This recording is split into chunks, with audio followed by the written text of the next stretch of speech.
میں نے کہا تمہیں یقین ہے کہ اچھی لڑکی ہے اور تمہاری شریک حیات بن سکتی ہے؟ بولا ان چند دنوں میں اسے جتنا جان پایا ہوں بہت اچھی لڑکی ہے، اسے اپنا فیصلہ لے لیا تھا۔ اس کی طرح اس کے بیٹے کو بھی پیدا ہونے کی جلدی تھی، وہ بھی 8 مہینے بعد ہی ہوا تھا۔ اسے شیشے میں رکھا گیا، وہ اس کی تصویریں اور فلمیں بنا کر لاتا اور ہمیں دکھاتا اور کہتا مجھ پر گیا ہے، مجھ پر گیا ہے، صاف لگا اور دھڑتا بھی ہے۔ اگر ہم کہتے کہ کسی اور پر گیا تو اسے بہت برا لگتا تھا۔ میں نے اپنے نکاح کے لیے ایک پینسل ہیل والی سینڈل خریدی تھی، اس نے دیکھا تو گھر پہنچ کر میں میسج بھیجا تمہارا نام فاطمہ ہے لیکن یہ سینڈل خریدی ہے تم نے؟ میں نے کہا تم نے مجھے کیا سمجھ رکھا ہے، میں نے اسے صرف زنانی محفلوں کے لیے خریدا ہے۔ جب اس نے سنا تو کافی خوش ہوا۔ میری شادی پر اس نے مجھے بڑی مفاتل جنان کا تحفہ دیا، جس کے شروع کے صفحے پر اس نے ایک لمبی چوڑی تحریر بھی لکھ رکھی تھی کہ مجھے امید ہے کہ تم دونوں اپنی ازواجی زندگی میں اس تحفے کے ساتھ شروع کرو اور اسے میری طرف سے ایک یادگار سمجھو۔ جب بھی پڑھو میرے حق میں دعا کرنا۔ آخری بار جب وہ جانے لگا تو کہا جب کبھی تم دکھی ہو حضرت زینب سلام اللہ علیہ کے مصائب یاد کرنا، قرآن پڑھ کر اپنے غم دور کرنا۔ میری ہچکیاں بن گئی تھیں اور مجھ سے بات نہیں ہو رہی تھی۔ جب وہ گیا تو میں نے اسے میسج کیا تمہاری موجودگی ہم سب کے لیے بہت اہم ہے، وہاں پہنچ کر ہمارے لیے ضرور دعا کرنا، اگر شہید ہو گئے تو ہماری شفاعت ضرور کرنا۔ اس کی طرف سے کوئی جواب نہیں آیا۔ یہ حسرت ابھی تک میرے دل میں باقی، پتہ نہیں اس نے میرا میسج پڑھا یا نہیں۔ ایک رات میں نے شادی کا خواب دیکھا، بہت پریشان ہوئی۔ اگلی صبح اٹھ کر بینک چلی گئی ڈرائیونگ لائسنس کے پیسے جمع کرا سکوں۔ ایسے ہی میرے شوہر کا فون آیا فوراً واپس آؤ تمہیں امی کے گھر جانا ہے۔ مجھے اس وقت خیریت تو ہے؟ کہا تمہیں خالہ نے فون کر کے بلایا ہے۔ میں نے بینک سے باہر نکلتے ہی رونا شروع کر دیا۔ مجھے محسوس ہوا کہ محسن کو کچھ ہو گیا ہے۔ گاڑی میں بیٹھی پوچھا محسن کو کچھ ہو گیا ہے؟ میرے شوہر نے جواب دیا نہیں کچھ نہیں ہوا۔ اس کے لہجے صاف ظاہر تھا کچھ ہوا ہے۔ وہ اداکاریں بالکل بھی نہیں کر پا رہا تھا۔ امی کے گھر گئے، سب نے رونا شروع کر دیا، میری امی بھی رونے نہیں تھی۔ میں نے کہا محسن شہید ہو گیا؟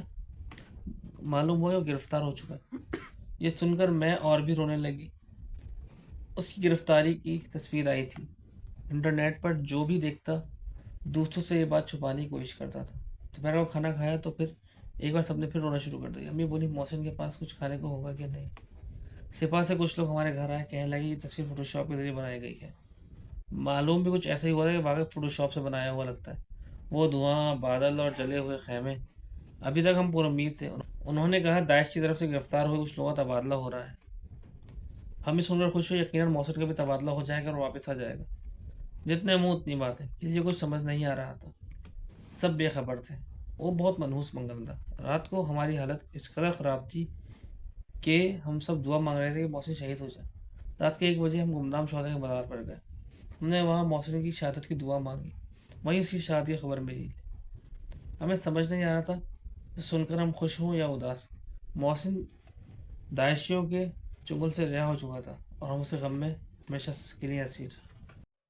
شہید کی بڑی بہن مریم حججی بیان کرتی ہیں ہم گلی میں چوک اور کوئلے سے گھر کی تصویر بناتے اور باقی بچوں کے ساتھ کھیلتے تھے۔ سنگ، کاغذ، کینچی اور دوست بازی کھیلتے تھے۔ ابو کے آتے ہی سب گھروں کو دوڑ پڑتے۔ ان کھیلوں میں ہم اکثر ایک دوسرے کو مارتے پیٹتے تھے، زیادہ تر مجھے ہی مار پڑتی تھی۔ ہر چند محسن سے بڑی تھی لیکن اس کے ساتھ طاقتور نہیں تھی۔ میں اپنے ناخن لمبے رکھتی اور اسے چوٹی کاٹتی اور چہرے پر خراش ڈالتی تھی۔ ایک دن میں غسل خانے چلی گئی تو محسن نے باہر سے لائٹ بند کر دی۔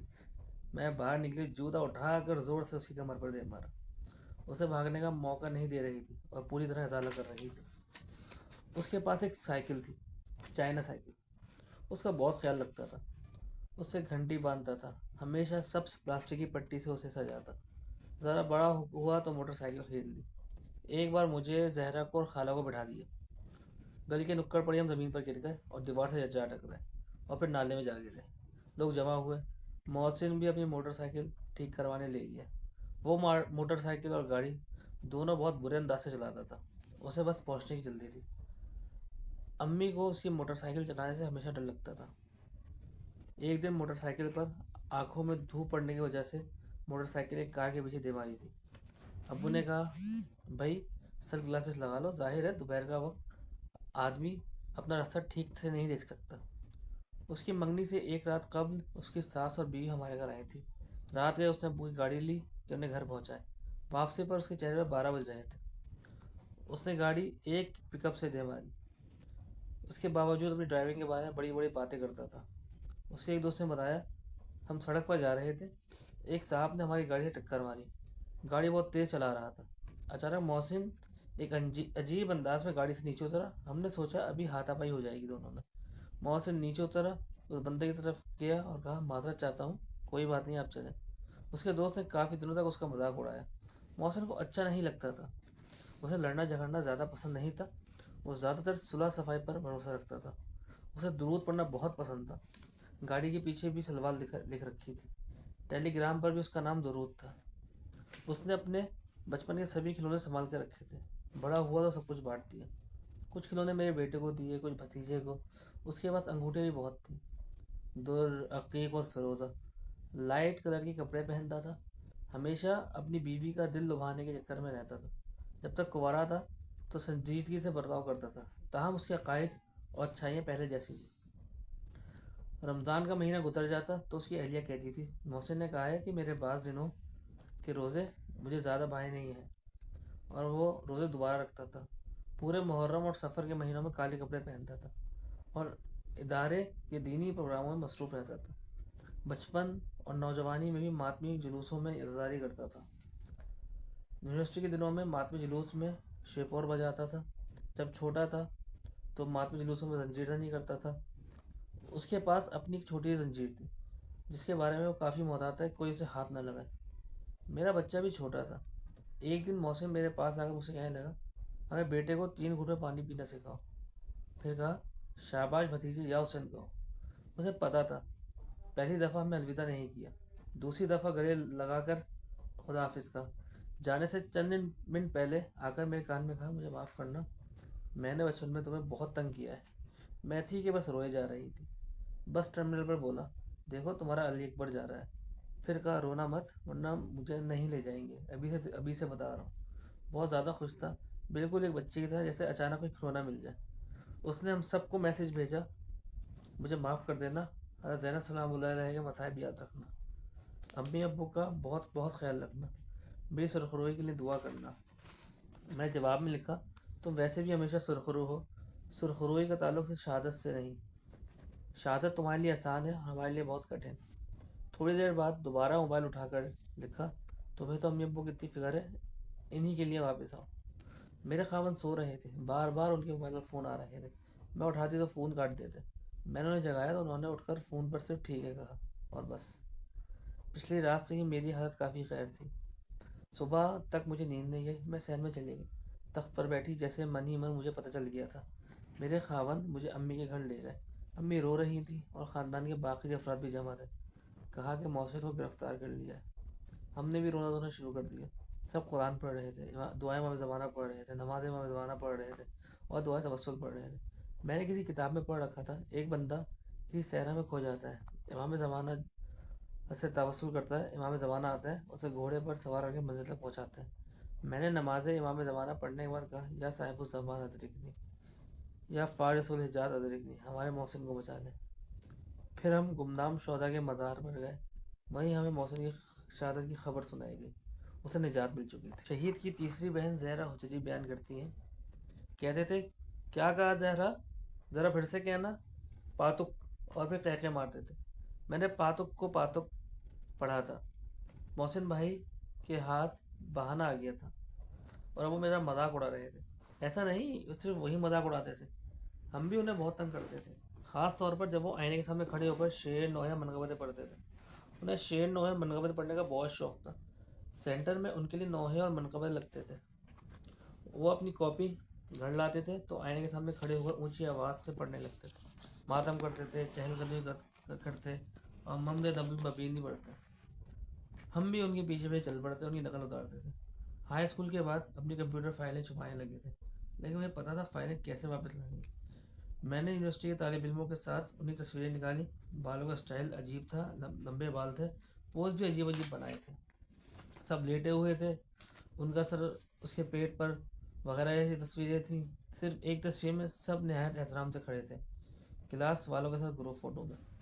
ہم نے تصویریں دیکھ کر انہیں بہت چھیڑا، بہت تنگ کیا۔ اس کے بعد وہ زیادہ محتاط رہنے لگے۔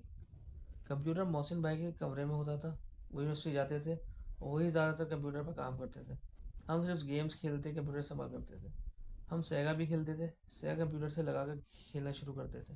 وار گیمز اکثر اوقات محسن ہی جیتتے تھے، ہمارا جھگڑا ہوتا، ہم ان پر چلاتی، ان کے سامنے بچوں جیسی حرکات کرتی تھی۔ ہم تین بہنیں آپس میں مل کر محسن بھائی کو تنگ کرتی تھی، کبھی کبھار ان پر ٹوٹ پڑتی اور انہیں مارنے لگتی تھی۔ جب وہ غسل خانے چلے جاتے تو ہم باہر سے لائٹ بند کر دیتے تھے۔ ایک بار لیٹرین کا دروازہ باہر سے بند کر دیا تھا، وہ ہمارے پیچھے دوڑتے اور ہمیں دھمکاتے رہے، لیکن ہمیں مارا نہیں۔ اگرچہ چاہتے تو ہم چیزوں کی پٹائی کر سکتے تھے۔ کبھی کبھار ہمیں تنگ کرنے کے لیے وہ بال پوائنٹ کی خالی نلی سے ہمارے منہ پر پھونکتے۔ مجھ سے 2 سال بڑے تھے، ہم بچپن سے ایک دوسرے کے ساتھ کھیلتے ہوئے بڑے ہوئے تھے۔ جب کچھ بڑے ہوئے تو گلی کے لڑکوں کے ساتھ کھیلنے لگے، میں بھی لڑکیوں کے ساتھ گڈے گڑیا کھیل کھیلنے لگی۔ ان کا دھیان صرف ہماری طرف رہتا تھا۔ پڑوسی کے بچے نے فاطمہ کو مارا، میں نے اسے مارنے دوڑی، لیکن محسن بھائی نے مجھے روکا۔ میں نے اسے برا بھلا کہنا شروع کرا، محسن بھائی کو مارا بھی اور خود رونے لگی۔ انہوں نے اپنی سائیکل اٹھائی، مجھے اور فاطمہ کو بٹھایا اور بڑی امی کے گھر لے گئے تاکہ ہماری جی بہل جائے۔ بڑے ہوئے تو ان کا کمرہ بہت صاف ستھرا رہنے لگا، کپڑے ہی ہمیشہ استری کیے ہوئے ہوتے تھے۔ انہیں انڈے بہت پسند تھے، نحیف جسم کے باوجود اگر ناشتے میں ان کے لیے 5 انڈے بھی بناتی تو بھی سارے کے سارے کھا جاتے تھے۔ ہم کہتے تھے اتنے سارے انڈے کے لیے تمہارے پیٹ میں جگہ کیسے بن جاتی ہے؟ بولتے تھے موٹی، مجھے خود پتہ ہے۔ ہمارا کوئی مسئلہ ہو تو ہماری مدد کرتے تھے، چاہے ریاضی ہو یا قرآن کی تلاوت۔ قرآن بہت پڑھتے تھے، رات کو سونے سے پہلے حافظ شیرازی کی شاعری سنتے تھے، مختلف منقبت نوحے سنتے تھے۔ آخری دنوں میں امی کے گھر پر زیادہ تر منم بعید برہم پڑھتے تھے۔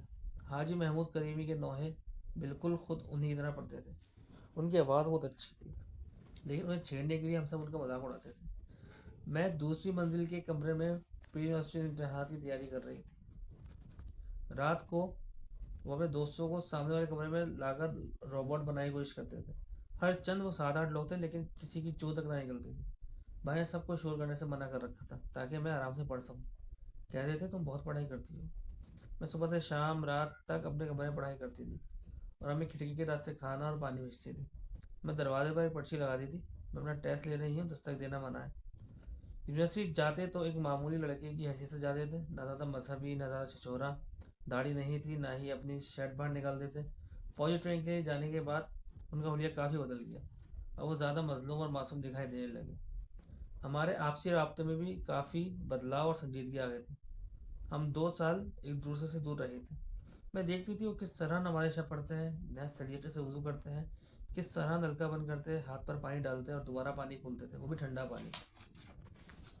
ہم ان پر چلاتے تھے آپ نے ٹھنڈا پانی کیوں چھوڑا؟ اپنی نماز بلند آواز سے پڑھتے تھے۔ ہائی اسکول کے زمانے میں میں نے اپنا مکنا عجیب انداز سے پہنا تھا تاکہ محسن بھائی کو غصہ دلا سکوں۔ انہوں نے کچھ نہیں کہا، لیکن امی سے شکایت کی، یہ باہر ایسے جائے گی؟ شادی کے وقت ان کی عمر 20 سال کے لگ بھگ تھی، الیکٹرانکس کا کام کرتے تھے۔ ہم نے کہا ابھی بہت جلدی ہے، لیکن وہ بہت بے چین ہو رہا تھا، رشتہ مانگنے کے لیے جیسے دن گن رہے تھے۔ پھر چند ملاقاتوں میں ہی انہیں اپنی بیوی کے اخلاق کا پتہ چل گیا تھا، اور وہ سمجھ گئے تھے کہ ان کے لیے کس طرح کے پھول اور مٹھائی لے جانی ہے۔ منگنی سے پہلے ان کے سسرال والے ہمارے گھر آئے تھے۔ میں ابھی یونیورسٹی سے گھر آئی تھی اور بڑی سی کالی چادر اوڑھے نماز پڑھنے جا رہی تھی۔ وہ ہر 2 منٹ بعد آ کر کہتے تھے تم باہر کیوں نہیں آ رہے، وہ تم سے ملنا چاہ رہے ہیں۔ میں جواب دیا میں نماز نہیں پڑھی ابھی۔ بولے بری بات ہے، آ جاؤ۔ جب وہ چلے گئے، ان کے جانے کے بعد جو باتیں ہوئی ان سے مجھے معلوم ہوا کہ لڑکا لڑکی دونوں ایک دوسرے کو بہت چاہتے ہیں۔ قبالہ برون کی رات ہم دلہن کے گھر گئے تو دیکھا گھر کی دونوں منزلیں لوگوں سے بھری ہیں اور سب نے نئے اور شادی کے جوڑے پہن رکھے ہیں۔ میں پتہ نہیں تھا ایسا ہوگا، نجف آباد میں یہ رسم نہیں تھی۔ لڑکی قبالہ برون کی رات خواتین شادی کے جوڑے نہیں پہنا کرتی تھی، نہ ہی لڑکی کے گھر والے نہ زیادہ مہمان مدعو کرتے تھے، صرف خاندان کے 3-4 بڑے بزرگ ہوتے تھے اور قبالہ لے جاتے تھے۔ ہم ماں بہنیں سادہ گاؤن پہننے گئی تھیں، زرق برق لباس میں نہیں۔ نچلی منزل میں موجود حضرات نے قبالہ برون کیا۔ محسن اور زہرا کے والد خواتین والی منزل پر آئے، قبالہ کی صورت پڑھی اور پھر امی نے زہرا کو ایک سونے کا کنگن بنایا نیک شگن کے طور پر۔ پہلی بار شام گئے تو صرف ان کی بیوی کو معلوم تھا۔ جاتے وقت انہوں نے صرف ابو کے کان میں کہا تھا کہ شام جا رہے ہیں۔ شام سے واپسی پر ان میں کافی تبدیلی آئی تھی۔ شام سے پہلے ان کی زندگی اور شام کے بعد ان کی زندگی میں زمین آسمان کا فرق تھا۔ یوں لگتا تھا جیسے وہ اپنا آپ وہیں حضرت زینب سلام اللہ علیہ کے گھر میں چھوڑ آئے ہیں۔ ہر ہفتے گم جاتے تھے۔ میں کہتی تھی گاڑی خراب ہو جائے گی، خرچہ ہوگا۔ بڑا حوصلہ ہے بھائی، اس گرمی میں بھی ہر ہفتے گم جانا۔ دوسری بار شام جانے لگے تو امی نے فون کر کے کہا سب آ جاؤ محسن شام جا رہا ہے۔ میری بہنیں اور امی رو رہی تھیں، مریم نے بھی پہنچتے ہی رونا شروع کیا۔ محسن نے کہا کہ تمہیں لگتا ہے میں شہید ہو جاؤں گا، مجھے کچھ ہو جائے گا؟ بھائی پچھلی دفعہ بھی تو گیا تھا، مجھے کچھ ہوا تھا کیا؟ لیکن جیسے ہم سب کو من ہی من یہ بات معلوم ہو چکی تھی، محسن بھائی اب کے گئے تو پھر کبھی واپس نہیں لوٹیں گے۔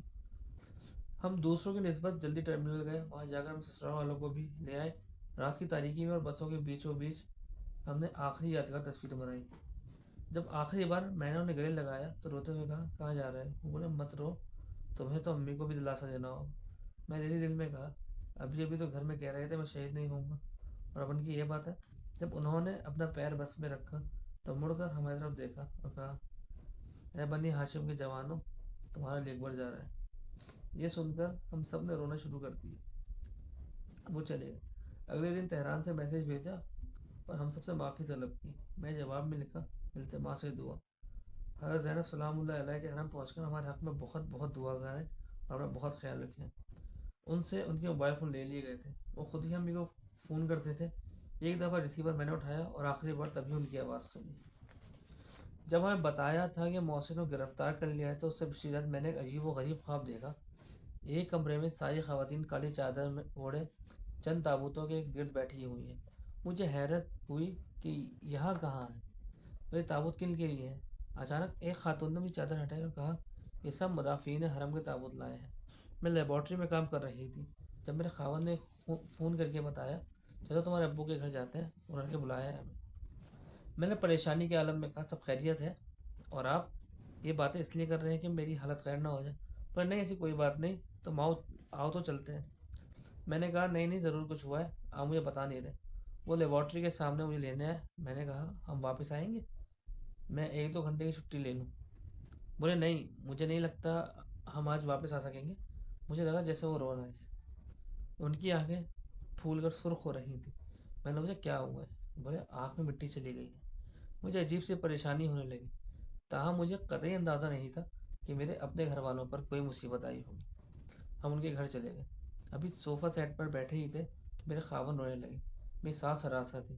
پھر میرے خاوند اٹھ کر گئے اور میرے لیے ایک گلاس پانی لے آئے۔ میں نے ان سے پوچھا آپ کو کیا ہو گیا ہے، آپ مجھ سے کیا چھپا رہے ہیں؟ اچانک میرا دل بیٹھ گیا۔ میں اپنے خاوند کی آنکھوں میں دیکھ کر کہا کہیں محسن تو؟ انہوں نے کہا ہاں۔ میں نے ایک زوردار چیخ ماری اور اپنی جگہ سے کھڑی ہو گئی۔ میرے ساس سسر بھی میرے پیچھے دوڑ پڑے۔ مجھے یاد نہیں میں کس طرح وہ سیڑھیاں اتری اور آ کر گھر میں بیٹھ گئی، گاڑی میں بیٹھ گئی۔ میرے خاوند نے کہا چلو نیچے اترو، میں خود گاڑی چلاتا ہوں۔ امی کے گھر تک میں صرف اپنا چہرہ پیٹ رہی تھی اور گریہ زاری کر رہی تھی۔ ابھی تک مجھے پتہ نہیں تھا کہ کیا ہوا ہے۔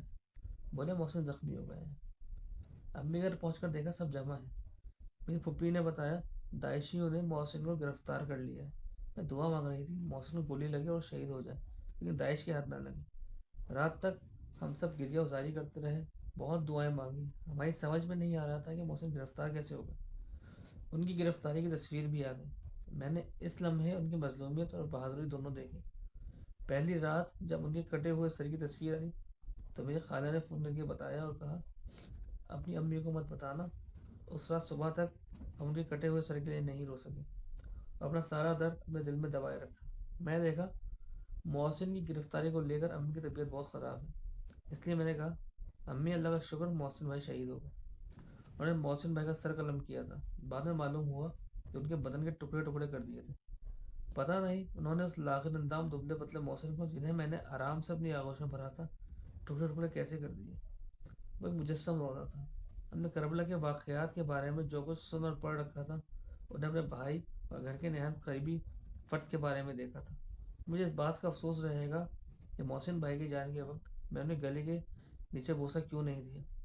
صرف ایک چیز تھی جس سے مجھے سکون ملتا تھا، محسن بھائی کی بہادری۔